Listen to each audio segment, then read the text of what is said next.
Radhe friend, welcome back to my channel Bhakti with Anita channel में आपका स्वागत है।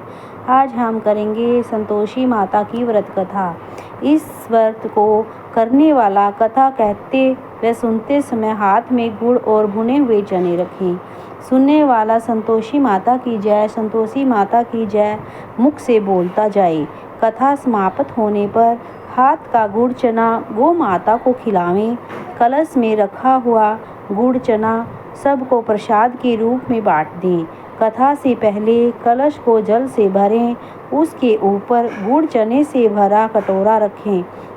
कथा समाप्त होने पर आरती होने के बाद कलश के जल को घर में सब जगह छिड़कें और बचा हुआ जल तुलसी की क्यारी में डाल देवें। व्रत के उद्यापन में 2.5 सेर आटे का खाजा, मूंगदाल पूरी, खीर, चने का साग नैवेद्य रखें। घी का दीपक जलाकर संतोषी माता की जय जयकारा बोलकर नारियल फोड़ें। इस दिन घर में कोई खिटाई न खावे और ना आप खावें और ना किसी को खाने दें।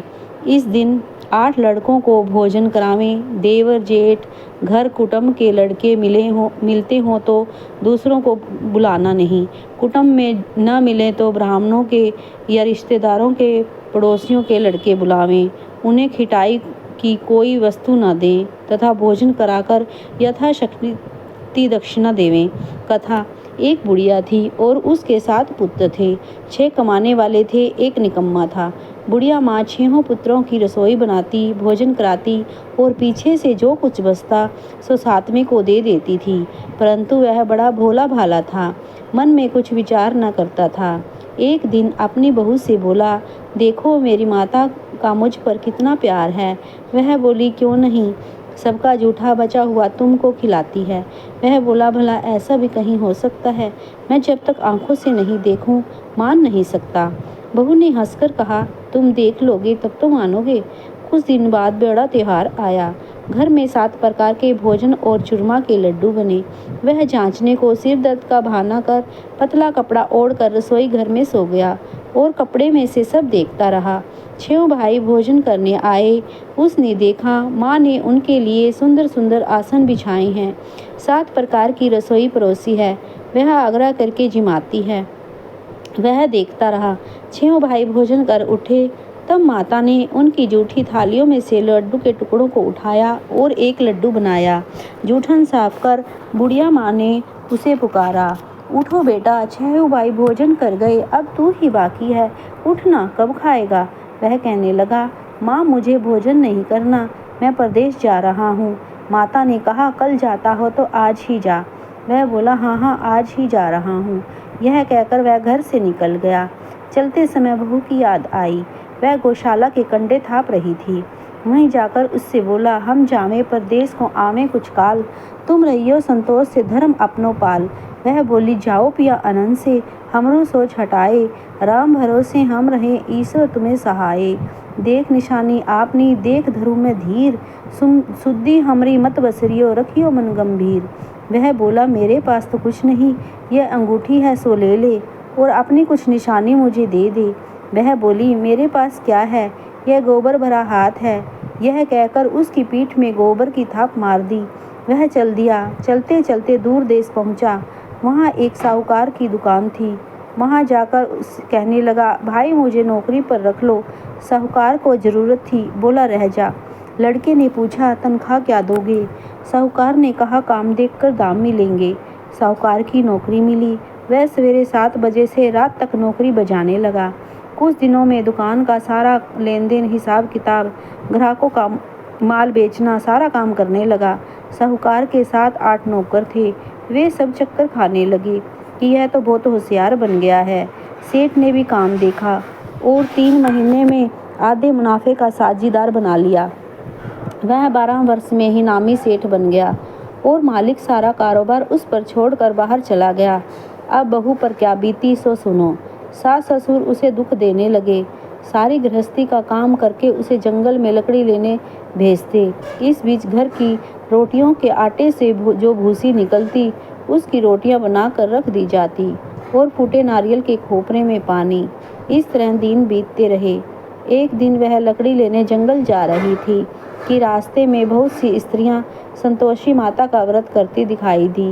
वह माँ खड़ी हो कथा सुनकर बोली, बहनों, तुम यह किस देवता का व्रत करती हो और इसके करने से क्या फल मिलता है? यह यदि तुम अपने व्रत का विधान मुझे समझाकर कहोगी तो तुम्हारा एहसान होगा। तब उनमें से एक स्त्री बोली, सुनो, यह संतोषी माता का व्रत है। इसके करने से दरिद्रता का नाश होता है और लक्ष्मी आती है। मन की चिंताएं दूर होती हैं। घर में सुख होने से मन को प्रसन्नता और शांति मिलती है। निपुत्र को पुत्र मिलता है। प्रीतम बाहर गया हो तो जल्दी आवे। कुंवारी कन्या को मनपसंद वर मिले। राज दरबार में बहुत दिनों से मुकदमा चलता हो तो खत्म हो जावे। सब तरह सुख शांति हो। घर में धन जमा हो। पैसा जायदाद का लाभ हो। रोग दूर हो जावे तथा जो कुछ मन में मनोकामना हो वे इस सब संतोषी माता की कृपा से पूरी हो जावे। इसमें संदेह नहीं। वह पूछने लगी, यह व्रत कैसे किया जावे? यह भी बताओ तो बड़ी कृपा होगी।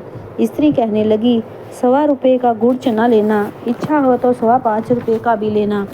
11.25 रुपये का भी सहूलियत अनुसार श्रद्धा से जितना बन सके स्वाया लेना।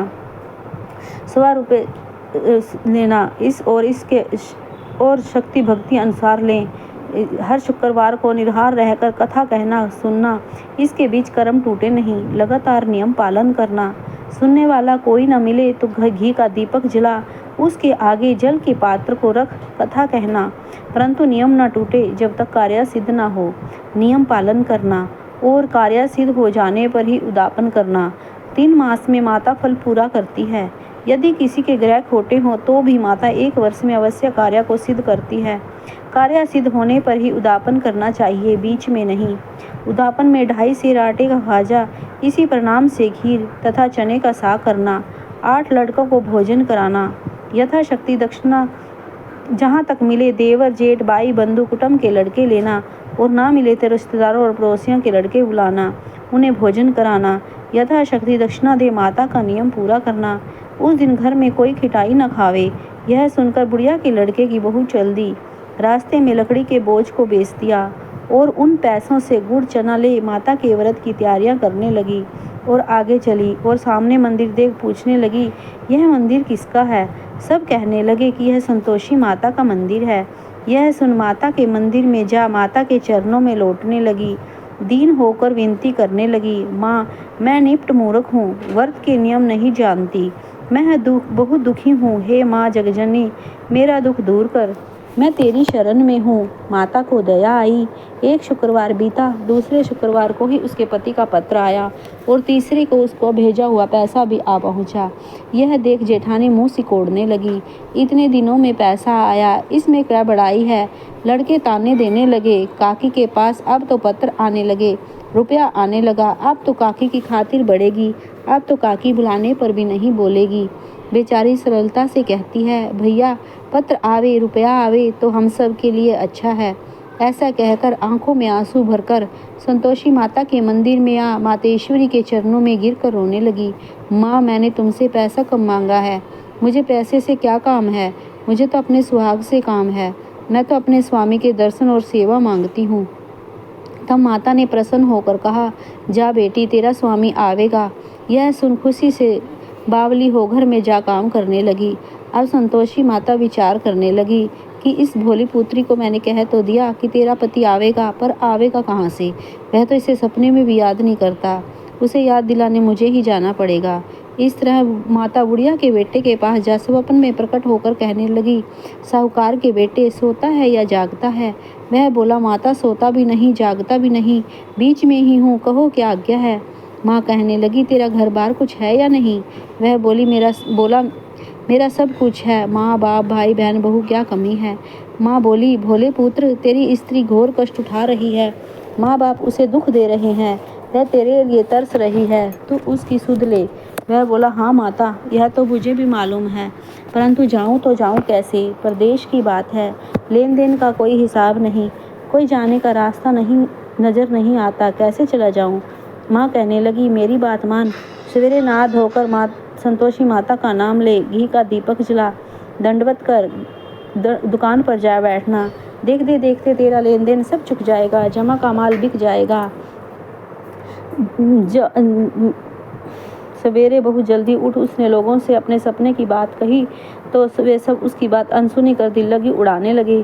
कहीं सपने की बात भी सच होती हैं। एक बूढ़ा बोला, देख भाई मेरी बात मान, इस प्रकार सांझ झूठ करने के बदले देवता ने जैसा कहा है वैसा करने से तेरा क्या जाता है। वह बूढ़े की बात मान स्नान कर संतोषी माता को दंडवत कर घी का दीपक जला दुकान पर जा बैठा। थोड़ी देर में क्या देखता है कि देने वाले रुपया लाए, लेने वाले हिसाब लेने लगे। कोठे से भरे सामान के खरीदार नगद दामों में सौदा करने लगे। शाम तक धन का ढेर लग गया। माता का चमत्कार देख प्रसन्न हो मन में माता का नाम ले घर ले जाने के वास्ते गहना कपड़ा खरीदने लगा और वहाँ के काम से निपट कर घर को रवाना हुआ। वहाँ बहू बेचारी लकड़ी लेने जंगल जाती है।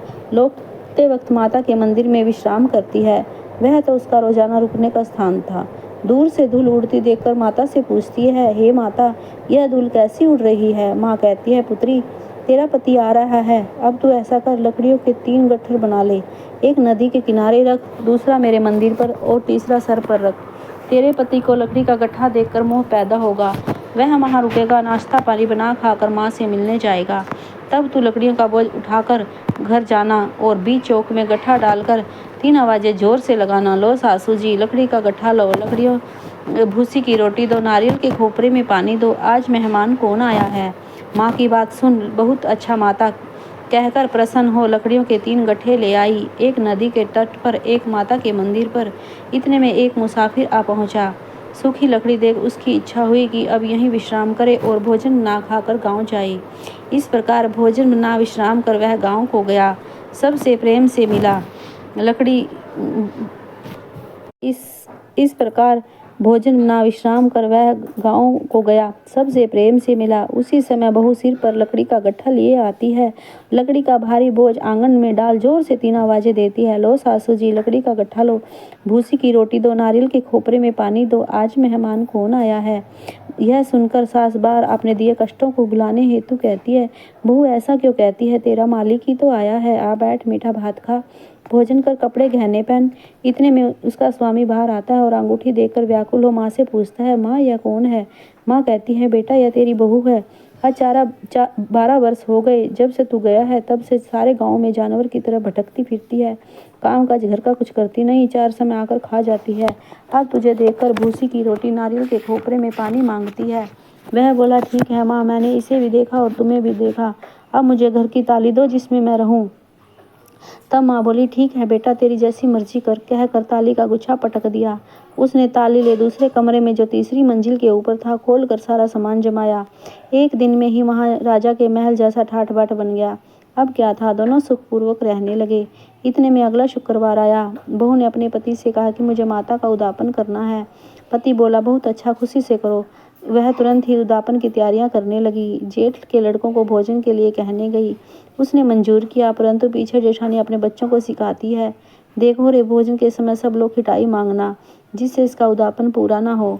लड़के झिमने आए, खीर पेट भर खाई, परंतु याद आते ही कहने लगे, हमें कुछ खिटाई दो, खीर खाना हमें नहीं भाता, देखकर अरुचि होती है। बहू कहने लगी, खिटाई किसी को नहीं दी जाएगी, यह तो संतोषी माता का प्रसाद है। लड़के तुरंत उठ खड़े हुए, बोले पैसे लाओ। भोली बहू कुछ जानती नहीं थी, सो उन्हें पैसे दे दिए। लड़के उसी समय जा करके इमली खाने लगे। यह देखकर बहू परमाता ने क्रोध किया। राजा के दूत उसके पति को पकड़ कर ले गए। जेठ जिठानी मनमाने खोटे वचन कहने लगे। लूट लूट कर धन इकट्ठा कर लाया था, सो राजा के दूत पकड़ कर ले गए। अब सब मालूम पड़ जाएगा जब जेठ की हवा खाएगा। बहू से अवचन सहन नहीं हुए। रोती रोती माता के मंदिर में गई। हे माता, तुम्हें यह क्या किया, हंसाकर अब क्यों रुलाने लगी। माता बोली, पुत्री तूने उद्यापन करके मेरा व्रत भंग किया है, इतनी जल्दी सब बातें भुला दी। वह वो कहने लगी, माता भूली तो नहीं ना, कुछ अपराध किया है, मुझे तो लड़कों ने भूल में डाल दिया, मैंने उन्हें भूल से पैसे दे दिए, मुझे क्षमा कर दो माँ। माँ बोली, ऐसी भी कहीं भूल होती है। वह बोली, माँ मुझे माफ़ कर दो, मैं फिर तुम्हारा उद्यापन करूँगी। माँ बोली, अब भूल मत करना। वह बोली, अब भूल ना होगी। माँ बताओ वह कैसे आवेंगे। माँ बोली, जाओ बेटी, तेरा पति तुझे रास्ते में आता मिलेगा। वह घर को चली, राह में पति आता मिला। उसने पूछा, तुम कहाँ गए थे। तो वह कहने लगा, इतना धन कमाया था, उसका टैक्स राजा ने मांगा था, वह भरने गया था। वह प्रसन्न हो बोली, भला हुआ, अब घर चलो। कुछ दिन बाद फिर शुक्रवार आया। वह बोली, मुझे माता का उद्यापन करना है। पति ने कहा, करो। वह फिर जेठ के लड़कों को भोजन के लिए कहने गई।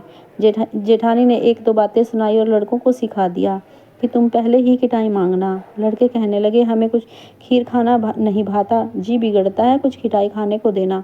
वह बोली, खिटाई किसी को नहीं मिलेगी, आना हो तो आओ।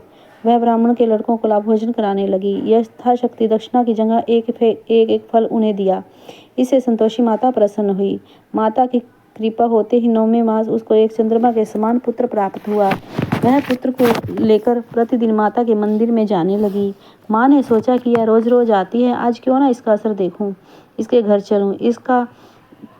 यह विचार कर माता ने भयानक रूप बनाया और गरुड़ चने से सनामुख, उस पर सूंड के समान होंठ, उस पर मक्खियां भिनभिना रही थी। दहलीज में पांव रखते ही उसकी सास चिल्लाई, देखो रे, कोई चुड़ैल डाकिन चली आ रही है, लड़को इसे भगाओ, नहीं तो किसी को खा जाएगी। लड़के डरने लगे, चिल्लाकर खिड़कियां बंद करने लगे। बहू रोशनदान में से देख रही थी।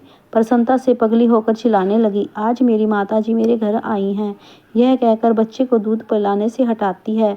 इतने में सास का क्रोध फूट पड़ा। बोली, रांड इसे देकर इतनी उतावली हुई कि बच्चे को पटक दिया। इतने में माँ के प्रताप से जहाँ देखो लड़के ही लड़के नजर आने लगे। वह बोली, माँ जी, मैं जिनका व्रत करती हूँ यह वही संतोषी माता हैं। इतना कह सारे झट से किवाड़ खोल देते हैं। सब ने माता के चरण पकड़ लिए और विनती कर कहने लगे, हे माता, हम मूर्ख हैं, अज्ञानी हैं, पापी हैं। तुम्हारे व्रत की विधि हम नहीं जानते। तुम्हारा व्रत भंग कर हमने बड़ा अपराध किया है। आप हमारा अपराध क्षमा करो। इस प्रकार माता प्रसन्न हुई। माता ने बहू को जैसा फल दिया वैसा सब किसी को दे, जो पढ़े इसका मनोरथ पूर्ण हो। बोलो संतोषी माता की जय।